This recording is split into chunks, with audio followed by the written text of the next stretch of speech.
Hello, everyone, and welcome to another Motivational Mondays with Donna.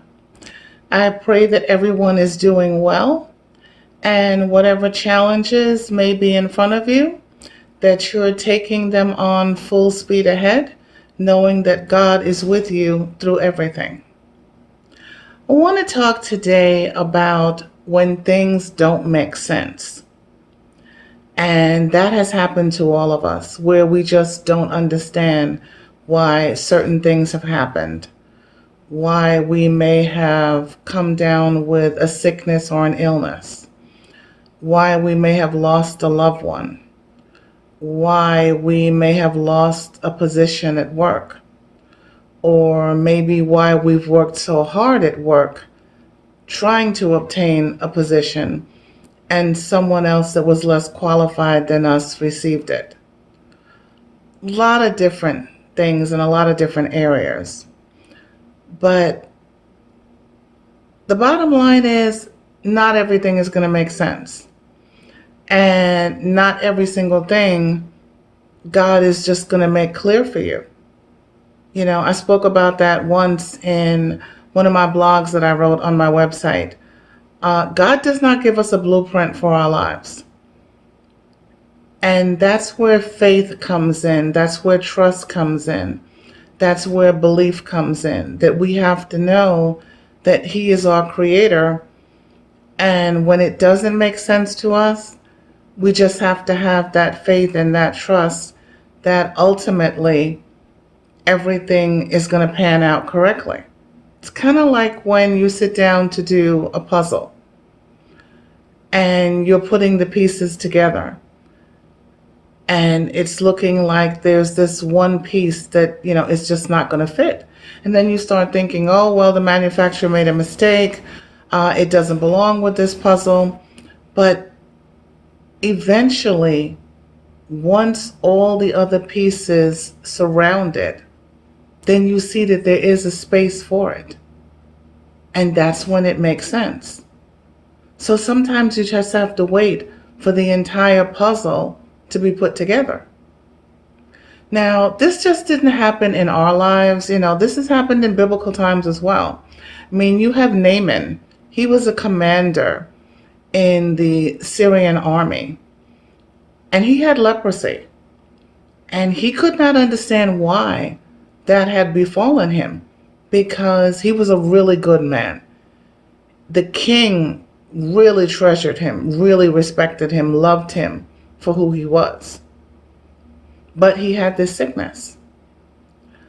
But he was spoken to by his wife, who was spoken to by a young lady who was captured.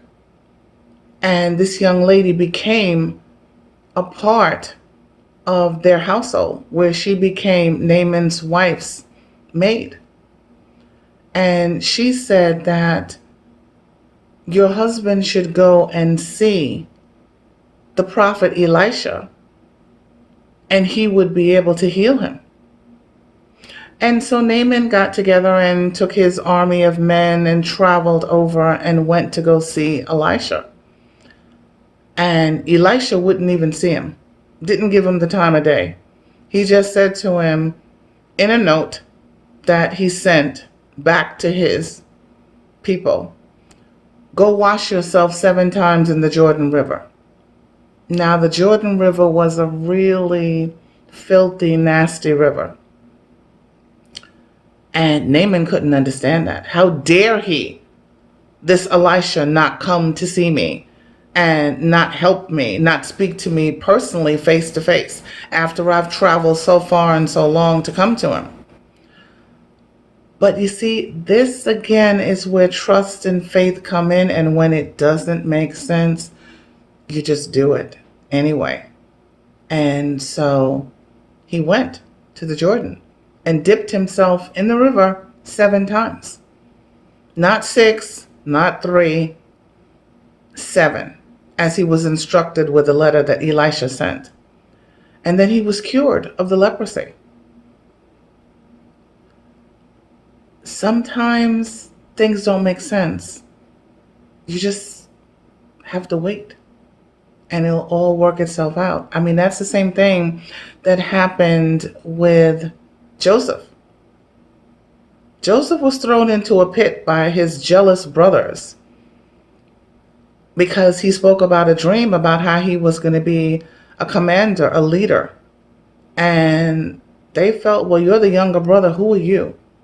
And as it is, our father Jacob loves you more than he loves the rest of us.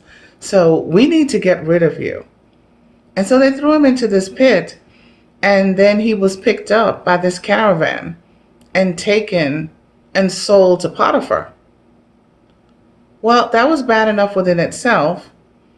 But then Potiphar's wife had an eye for him. And because Joseph refused to be intimate with her, she reported him to her husband, Potiphar, and he promptly had Joseph thrown in jail. So now here's this great man who was told by God in a dream that he would be a great man, a great commander, would do great things. And all of this is far from becoming what the dream said.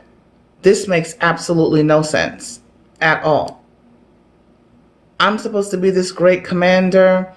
Meanwhile, I'm thrown in a pit by my brothers who are jealous of me, and then I'm sold away. And then the head of the household, Potiphar, his wife, decides that she wants to come after me. And because I deny her advances, I'm thrown in jail. None of this makes sense. Ultimately, Potiphar had a dream that he just could not figure out. And he spoke to all of his other people, and they could not be able to explain it. And then somebody remembered who was in jail with Joseph, who finally got released, and said, you want to probably talk to Joseph. And he brought up Joseph. Joseph interpreted the dream, and then is when Joseph stepped into what God had promised him all along. So did it make sense, all the other things that took place along the way? No. But again, sometimes things don't make sense. And then we all know the story of Job. Job was a godly man, loved God immensely, him and his family. But then God put him through a test. And ultimately, this is what all these things are. It's just a test. And you actually have to find a way to be able to pass them, because God has a sense of humor. And when he wants something, he's going to get it. So if you don't pass it the first time, he's got no problems.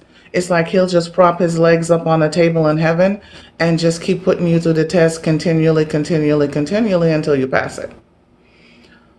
So Job lost everything. Family, his health came down tremendously, boils all over his body, lost his business, lost everything. But ultimately, in the end, God restored him, and restored him 2 times the amount. So did it make sense? No. But sometimes some things in life are not going to make sense. You just have to go with it, because God ultimately has a plan, and he's going to bring you to that victory and to that abundant life, as long as you just follow through. Don't try to figure it out. You're not going to be able to figure out everything. We work in the natural. God works in the supernatural. So his ways are much higher than ours. So you're never going to get it. Just go with it. When things don't make sense, just go with it. Now, we normally close our segments on gratitude. And there was an American novelist, poet, playwright, and art collector by the name of Gertrude Stein. And Gertrude had said, silent gratitude isn't much use to anyone. And that's very true.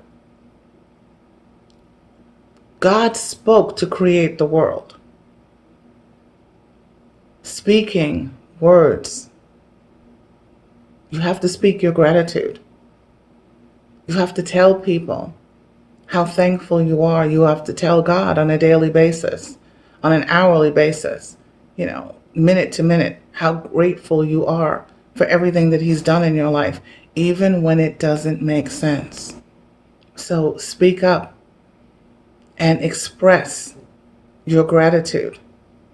And don't stress when it doesn't make sense. God's got this, and God's got you. Have a great week, guys. Talk to you next week.